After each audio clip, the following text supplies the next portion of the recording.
అది 2011 ఏప్రిల్ 11వ తేదీ రాత్రి 11:30 సమయం. లక్నో జంక్షన్ నుంచి ఢిల్లీ వెళ్లే పద్మావతి ఎక్స్ప్రెస్ రైలు పట్టాల మీద ఉంది. దేశ రాజధానిలో తమ కలలు నిజం చేసుకునే అవకాశాల కోసం వెళ్లే జనాభాతో బండి నిండుగా ఉంది. వారిని వారి ఆశల్ని మోసుకుంటూ బండి బయలుదేరింది. కాసేపటికి దీపాలు మలిగాయి.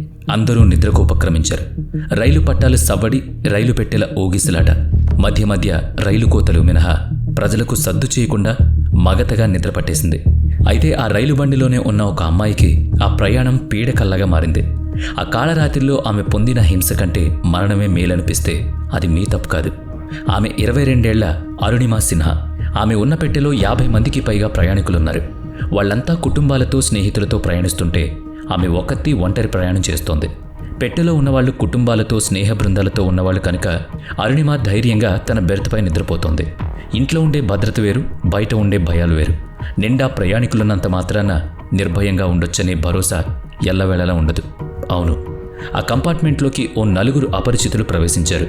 వాళ్ళు ఆ ప్రాంతంలో దోపిడీ చేసుకుని బ్రతికేవాళ్ళు. నిద్రిస్తున్న వాళ్ళని భయపెట్టి డబ్బులు, నగలు దోచుకుంటున్న ఆ 4 చూపులు అరుణిమ మీద పడ్డాయి. ఆమె మెడలో కూడా ఒక బంగారు గొలుసు కనిపిస్తోంది. వాళ్ళు ఆమెను కొట్టి నిద్రలేపారు. మెడలో గొలుసు తీయమని ఘరానాగా అడిగారు. నిద్రమత్తులో ఉన్న ఆమె ఒక్కసారిగా తుళ్ళిపడింది. వాళ్లే ఆమె గొలుసుని గుంజుకునే ప్రయత్నం చేసేసరికి ఎదురు తిరిగింది. అరుణిమా సిన్హా మెడలో గొలుసు ఆమె తల్లి ఇచ్చిన అపురూప జ్ఞాపకం. తల్లి కానుకను కాపాడుకోవడం కోసం ఆమె ఆ దొంగలతో పోరాడుతోంది. ప్రతి ఒక్కరిని నేర్పుగా ఎదుర్కొంటోంది. అయితే ఆ 4 దొంగలు ఆమెను ఒకేసారి ఒడిసి పట్టి కాళ్ళు, చేతులు బిగించి పట్టుకునేసరికి ఆమె కదలలేకపోయింది.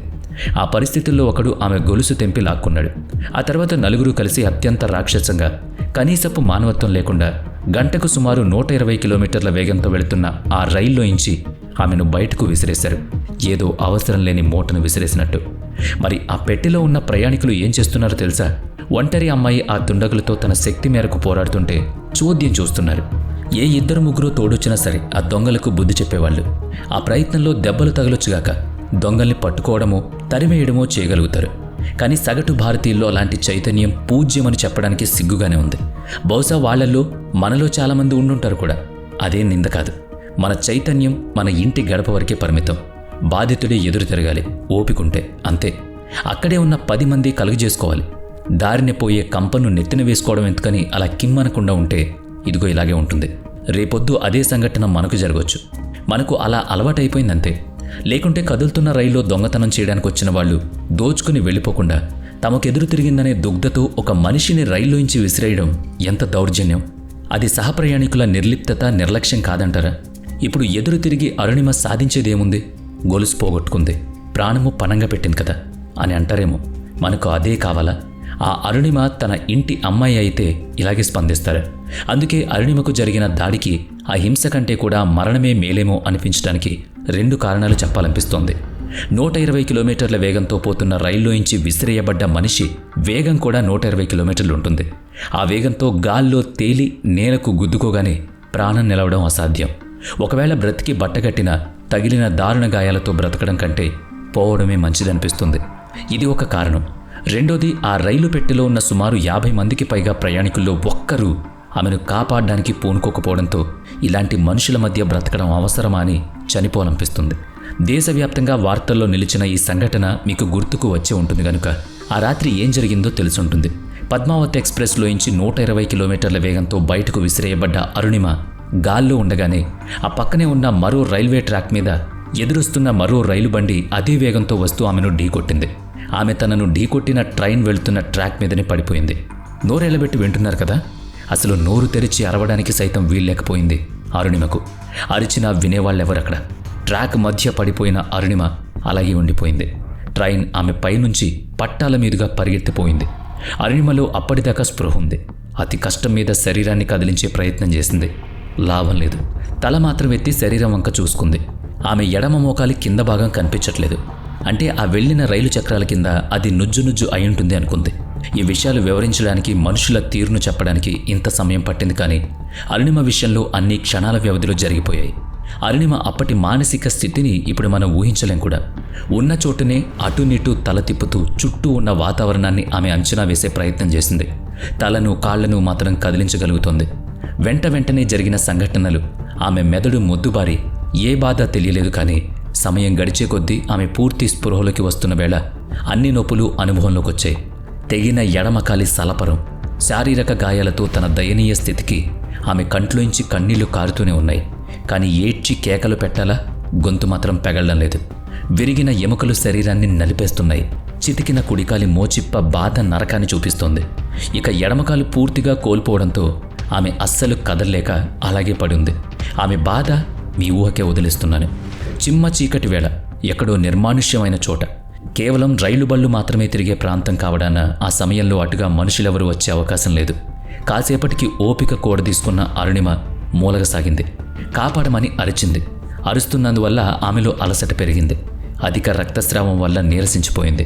కాసేపటికి ఆ నోరు కూడా మూగబోయి గొంతులోంచి ఏవో సన్నని మూలుగులు మాత్రమే రాసాగాయి. విరిగిన కాలి నుంచి వేరుపడ్డ మాంసం కోసం ఎలుకలు ఎగబడ్డాన్ని చూస్తూనే ఉంది. అలాంటి విపత్కర పరిస్థితుల్లో ఎవరో ఒకరు తన్ను చూడకపోతారా అని ఆమె భావించడం అత్యాశే కావచ్చు. అందుకే ఆమె అలా ఉండడం కంటే వేరే నరకం ఏముంటుంది చెప్పండి. కానీ విధి లిఖితం అది కాదేమో. క్షణమొక యుగంలా ఎన్ని గంటలు గడిచాయో అరుణిమకు తెలియదు. సుమారుగా 40 నుంచి 50 రైలు బళ్ళు ఆమె పైనుంచి పరిగెడుతూనే ఉన్నాయి. దుమ్ము, ధూళి, ప్రయాణికుల మలమూత్ర విసర్జనలు, ఇనుప పట్టాల మీద లోహపు చక్రాల రైలు బండి పరుగుల శబ్దాలు నడుమన ఆమె అక్కడ ఎలా గడిపి ఉంటుందో తలుచుకుంటూనే ఒళ్ళు గగురు పొడుస్తుంది. అందుకే ఆ రాత్రి ఆమెకు కాళరాత్రి అయిందని చెప్పుకున్నాం. మెల్లగా సూర్యోదయం అయింది. ఆశ్చర్యకరమైన సంగతి ఏంటంటే అరుణిమ ఇంకా స్పృహలోనే ఉంది. ఆ మెలకువ స్థితి ఆమెను కాపాడిందనుకోవచ్చు. ఉదయాన్నే కొందరు గ్రామీణులు విసర్జన అవసరాల కోసం అటుగా వచ్చేదాకా ఆమె మరో మనిషి కోసం వేచి చూస్తూనే ఉంది. పింటూ క్యాన్ఫ్యాప్ అనే ఒక వ్యక్తి ఆమెను రక్షించే ప్రయత్నాల్లో చాలా సహాయం చేసింది. ఆ గ్రామీణులు ఆమెను దగ్గరలోని రైల్వే స్టేషన్కు తీసుకువెళ్లారు. అక్కడ స్టేషన్ అధికారులు రైలు బండి గుద్ది భయంకరమైన గాయాలు తగిలినందువల్ల ఆమె బ్రతికే అవకాశం లేదనుకున్నారు. వాళ్లతో పింటూ చాలాసేపు వాగ్వాదం పెట్టుకుంది. అయినా ప్రయోజనం లేకపోవడంతో తామే ఆమెను జిల్లా ఆసుపత్రికి తీసుకెళ్లారు. అక్కడి డాక్టర్లు ఆమె శరీరంపై చీరుకుపోయిన ప్రాంతాలను శుభ్రం చేసి కుట్లు వేశారు. అయితే చేసిన పరీక్షల్లో ఆమె వెన్నెముకలో చాలా పగుళ్లు ఉన్నాయని గమనించారు. తెగిన ఎడమకాలి నుంచి చాలా రక్తస్రావం అయింది. దానికి చాలా శ్రద్ధగా చికిత్స చేయాలి. ఇన్ఫెక్షన్ అయ్యే అవకాశం ఎక్కువ కనుక మోకాలి వరకు తొలగించాల్సి ఉంటుందని భావించారు. అయితే శస్త్రచికిత్స మొదలు పెడదామంటే ఆ హాస్పిటల్లో తగిన మోతాదులో అనస్థీషియా, అంతే మత్తుమందు లేదు. మరో హాస్పిటల్ అక్కడికి దూరంలో ఉంది. పోనీ ఆ ప్రయత్నము చేద్దామంటే ఆమె ప్రయాణం, అందుకు పట్టే సమయం ఆమెకు మరింత రిస్క్. గుండె ద్రవించే విషయం చెప్పమంటారా? అరుణిమ తనకు మత్తుమందు ఇవ్వకుండానే ఆపరేషన్ చేయమని కోరింది. ఎంత బాధైనా ఓర్చుకుంటానంది. తాను అరిచినా ఏడ్చినా పట్టించుకోకుండా మీరు చేయాల్సింది చేయమని చెప్పింది. ఒక రాత్రిలో నేను భరించిన బాధకు ఇది కొనసాగింపు అనుకుంటాను, ఇంతకంటే ఎక్కువేం కాదని చెప్పి వాళ్లను ప్రోత్సహించింది. ఆమెకు రక్తం ఎక్కిస్తూనే శస్త్రచికిత్స కొనసాగించారు. ఆ సమయానికి పోలీసులు అక్కడికి చేరుకున్నారు. ఆమెను విచారించారు. అతి వేగంగా పరుగు తీస్తున్న రైల్లోంచి ఒక అమ్మాయిని బయటకు విసిరేశారనే వార్త ఉత్తరప్రదేశ్ రాష్ట్రంలోనే కాదు, మొత్తం దేశమంతటా నివ్వెరపోయేలా చేసింది.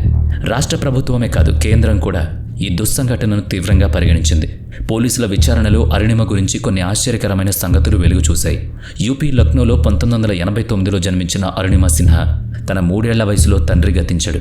అప్పుడు ఆమె మేనమామ పెంపకంలో పెరిగింది. క్రీడల పట్ల మక్కువతో నేషనల్ వాలీబాల్ ఛాంపియన్గా ఎదిగింది. అవును, ఆమె జాతీయ స్థాయి వాలీబాల్లో క్రీడాకారిణి. అథ్లెట్ కావడంతో ఆమె శారీరకంగా మానసికంగా దృఢంగా తయారైంది. ఆ ధైర్యమే ఆమెను ఆ దుండగులతో పోరాడేలా చేసింది.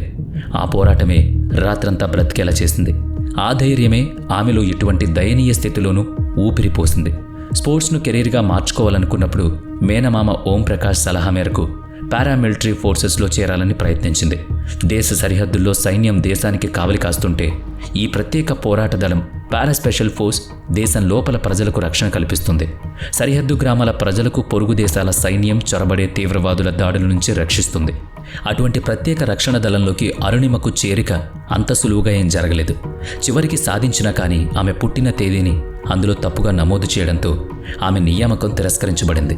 మళ్లీ కొన్నేళ్ల నిరంతర పోరాటం తర్వాత దాన్ని సరిచేయించుకోవడానికి ఆమె లక్నో నుంచి ఢిల్లీకి ట్రైన్లో బయలుదేరింది. ఆ ప్రయాణం ఆమె కలను తుడిచేసింది. ఆమె జాతీయ స్థాయి క్రీడాకారిణి అని తెలిసిన తర్వాత ఆమెను ఆ స్థానిక హాస్పిటల్ నుంచి ఎయిమ్స్కి తరలించారు. ఆమె వైద్య ఖర్చులను ప్రభుత్వం భరించింది. ఆమెకు 2 లక్షల పరిహారం, ప్రభుత్వ ఉద్యోగం ఇచ్చారు. ఆమె చెప్పిన గుర్తుల ప్రకారం రైల్లోని దుండగుల్ని పోలీసులు ఎంత ప్రయత్నించినా ఆచూకీ తీయలేకపోయారు. దాంతో కొందరు ప్రజలు ప్రభుత్వ సొమ్ము కోసం అరుణిమ స్వయంగా రైల్లోంచి దూకేసిందనే పుకార్లను ప్రచారం చేశారు. టికెట్ లేకుండా ప్రయాణిస్తూ టీటీ నుంచి తప్పించుకోవడానికి దూకేసిందని మరికొందరు అన్నారు. ఆమె టికెట్ కొంటున్న దృశ్యం లక్నో రైల్వే స్టేషన్ సీసీటీవీ కెమెరాలో రికార్డ్ అయిందని, ఆ ఆరోపణలు అసత్యమని పోలీసులు చెప్పారు. ప్రజలు ఊరుకోలేదు. ఏదో కారణంతో ఆత్మహత్య చేసుకోవడానికి రైలు పట్టాల మీద నిల్చుందని అన్నారు. లేకపోతే రైల్లోంచి విసిరేసినా మరో రైలు ఢీకొట్టినా ఆమె ఎలా బ్రతికిందని తూర్పారబట్టారు. ఇదిగో ఒంటికి తగిలిన దెబ్బల కంటే ఇలాంటి మాటలే ఎక్కువ తగులుతాయి. ఎయిమ్స్ హాస్పిటల్లో 4 నెలల చికిత్స తర్వాత కూడా అరుణిమకు సంతోషం కలగలేదు. చుట్టూ ఉన్నవాళ్లు చూపిస్తున్న జాలి, కరుణ, సానుభూతి ఆమెను స్థిరంగా ఉండనీయలేదు. ఒకరి పంచన బ్రతకాల్సి రావడం తన స్వభావం కాదనుకుంది. తాను మరొకరికి భారం కాకూడదనుకుంది. 22 ఏళ్ల వయసులో ఒక యువతి ఒంటరి కాలితో బ్రతుకు కొనసాగించడానికి స్వయంగా ప్రణాళిక వేసుకుంది. వైరాగ్యంతో కాదు, వీర వనితగా జీవించాలనుకుంది. ఎయిమ్స్లో ఉన్నప్పుడే ఆమె ఎవరెస్ట్ పర్వతం గురించిన ఓ వ్యాసాన్ని చదివింది. శిఖరం చేరుకోవడానికి ఉన్న 15 వేర్వేరు మార్గాల గురించి తెలుసుకుంది. వాటిలో 14 మార్గాలను 14 పర్వతారోహక బృందాల వారు ఏర్పరిచారు. 15వ మార్గాన్ని మాత్రం ఎవరూ సరిచేయలేకపోయారనే వార్త చదివిన అరుణిమలో కొత్త ఆలోచన, ఎవరూ ఊహించని వెలుతురు కిరణమేదో ఆమె హృదయంలోకి ప్రవేశించింది. ఆ 15వ మార్గాన్ని తానే అన్వేషించి పరిష్కరించాలనుకుంది. అంతేకాదు, భారతదేశంలో శారీరక దివ్యాంగులెవరూ ఎవరెస్ట్ను అధిరోహించలేదని కూడా తెలుసుకుంది అరుణిమ. ఆపై జరిగిందంతా చరిత్రే. 18 నెలల కఠిన శిక్షణ తర్వాత అరుణిమలో పటుత్వం హెచ్చించింది. మౌంట్ ఎవరెస్ట్ను అధిరోహించడం సామాన్యమైన విషయం కాదని మీకు తెలుసు కదా. కఠినమైన వాతావరణం, కొండ వాలులు, మంచుదారులు, చలిగాలులు, ఎండ తీవ్రత అన్నీ అధికమే. అరుణిమ ఆ సవాళ్లను స్వీకరించింది. మామూలు మనుషులకు 2 నుంచి 3 నిమిషాలు పట్టేంత దూరాన్ని అరుణిమ 2 నుంచి 3 గంటలకు చేరుకునేది. అలా 2013 ఏప్రిల్ 1 నాడు ఆమె ఎవరెస్ట్ను అధిగమించడం మొదలుపెట్టింది. 52 రోజుల తర్వాత 2013 మే 21 నాడు ఎవరెస్ట్ శిఖరాన్ని అధిరోహించింది. అలా చేరుకున్న ప్రథమ భారతీయ దివ్యాంగ మహిళగా కీర్తి గడించింది. ఆమె అకుంఠిత దీక్షకు మెచ్చి గౌరవ డాక్టరేట్ ప్రదానం చేశారు. ఇప్పుడు ఆమె డాక్టర్ అరుణిమా సిన్హా. ప్రపంచంలోని 7వ ఎత్తైన పర్వత శిఖరాలను అధిరోహించిన మొట్టమొదటి ప్రపంచ దివ్యాంగ మహిళ ఆమె. కృత్రిమ కాలి సహాయంతోనే ఆమె ఈ రికార్డు సృష్టించింది. కిలిమంజారో, ఎల్బస్, విన్సన్ వంటి 7 శిఖరాలను ఆమె గెలుచుకుంది. ఆ 7 ప్రపంచ శిఖరాలపైన అరుణిమా సిన్హా తను పుట్టిన గడ్డ భారతదేశ త్రివర్ణ పతాకాన్ని సగర్వంగా ఎగరేసింది. ఆమె ఆ అన్ని శిఖరాల మీద తనతో తీసుకువెళ్లిన స్వామి వివేకానంద చిత్రాన్ని ప్రదర్శించింది. ఆయన పిలుపులోని ఉక్కు నరాలు, ఇనుప కండరాలు కలిగిన అచ్చమైన భారతీయ మహిళ డాక్టర్ అరుణిమా సిన్హా. వీడియో నచ్చితే లైక్ చేయండి, షేర్ చేయండి. ఇప్పటి వరకు మన ఛానల్ని సబ్స్క్రైబ్ చేయనట్లయితే ఇప్పుడే సబ్స్క్రైబ్ చేసుకుని పక్కనే ఉన్న బెల్ ఐకాన్పై క్లిక్ చేయండి. నెక్స్ట్ వీడియోలో మళ్ళీ కలుద్దాం. Thanks for watching.